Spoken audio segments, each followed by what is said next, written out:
आरोप तुम्ही आणि मोदीजींनी त्यांच्यावरती केले. ढीगभर पुरावे तुम्ही नेऊन दिले. आता जर का केस चालू आहे असं तुम्ही म्हणताय तर पुरावे तुम्ही दिलेत, ते आता पुरावे की जाळावे कोर्टाने एवढं सांगा. आणि त्या पुराव्यामध्ये दम असेल, कारण तुम्हाला माहिती आहे तुम्ही पुरावे दिलेत,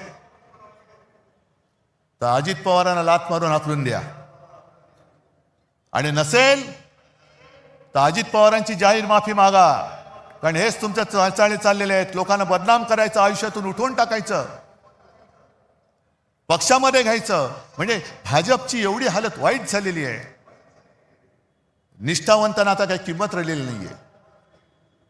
निष्ठावंत सगळे उपऱ्यांच्या, म्हणजे आपण उपरे वेगळे आपल्या डोक्यावर बसवतात हे, पण भाजपच्या निष्ठावंतांच्या डोक्यावरती वेगळे. म्हणजे भाजपच्या ते जयंतराव तुम्हीच सांगितलं होतं ना, तसं त्यांचं झालं. आता कोणाच्या खांद्यावर कोणाचे ओझे, सगळे माखलेले, घाणीने माखलेले, लडबडलेले. ही लोक घ्यायची, निष्ठावंतांनी त्यांचे लंगोट धुवायचे, सगळं साफ करायचं आणि डोक्यावरती घेऊन यांना नाचत सुटायचं. एवढंच निष्ठावंतांचं काम राहिले. ही भाजप आम्हाला मंजूर नाहीये. आता भाजपामध्ये राष्ट्र प्रथम नव्हे तर भ्रष्टाचार प्रथम म्हणणारी भाजपा झालेली आहे. गुंडागर्दी करणारे, बलात्कारी प्रथम म्हणणारी भाजपा झालेली आहे. आणि आपल्यामध्ये आगी लावून प्रत्येक ठिकाणी हेच होतंय. एका मोठा समाजाला डिवचायचं आणि त्याच्या विरुद्ध इतर समाजाला चिडवायचं. म्हणजे हा डिवचलेला समाज विरुद्ध गेला तरी चालेल, पण बाकीचे चिडवलेले एकत्र येऊन हे भाजपला मतदान करतील. कसं करतील हे बघायचं. मी इथल्या मुंबईकरांना, तमाम मुंबईकरांना मी आवाहन करतोय, म्हणजे विनंती करतोय, हा लढा आमचा आहेच, मराठी माणसाचा आहेच. पण आज मुंबईमध्ये अनेक पिढ्या राहणारे इतर भाषिक आहेत.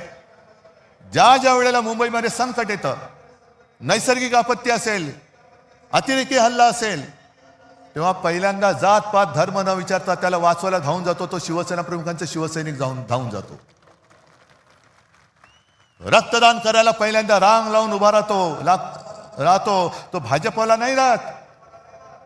तो तिकडे गोमूत्रासाठी लाईन लावेल, पण रक्तदानासाठी नाही लावणार. गोमूत्र प्राशन करायला लाईन लावतील तिकडे. माणसं मरतायत, नाही गोमूत्र प्राशन केलं तर त्याची जीव वाचतील. तुमचं हिंदुत्व.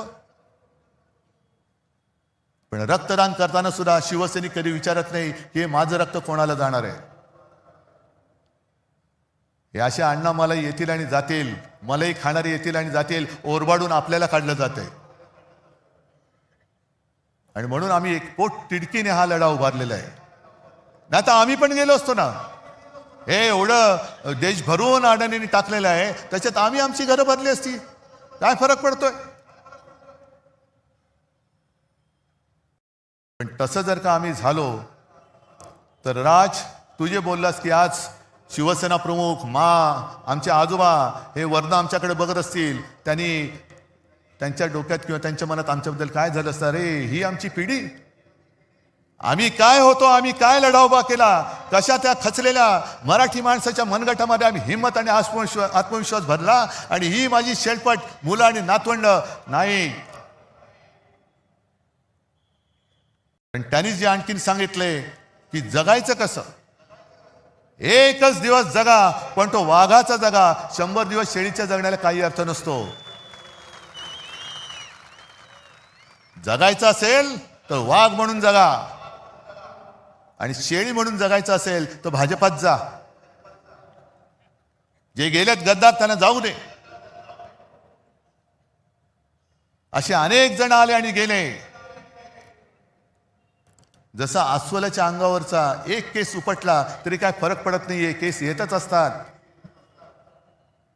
भाजपला आज राजकारणामध्ये पोरं होत नाही, हे त्यांचं शल्य आहे, आमचं नाहीये. म्हणून मोहन भागवत सांगतायत की अपत्य वाढवा, अपत्य वाढवा, अपत्य वाढवा. अरे होत नाहीत, आम्ही काय करू शकतो. आम्हाला होत आहेत, तुम्हाला होत नाही. कारण मुळामध्ये जे बीज लागतं विचारांचं, ते विचारांचं बीजच भाजपमध्ये नाहीये. नेमका भाजप कशासाठी स्थापन केला गेला हेच त्यांना माहिती नाहीये. नक्की उठायचं कधी आणि बसायचं कधी हेच भाजपला माहित नाहीये. पक्ष जगणार कसा?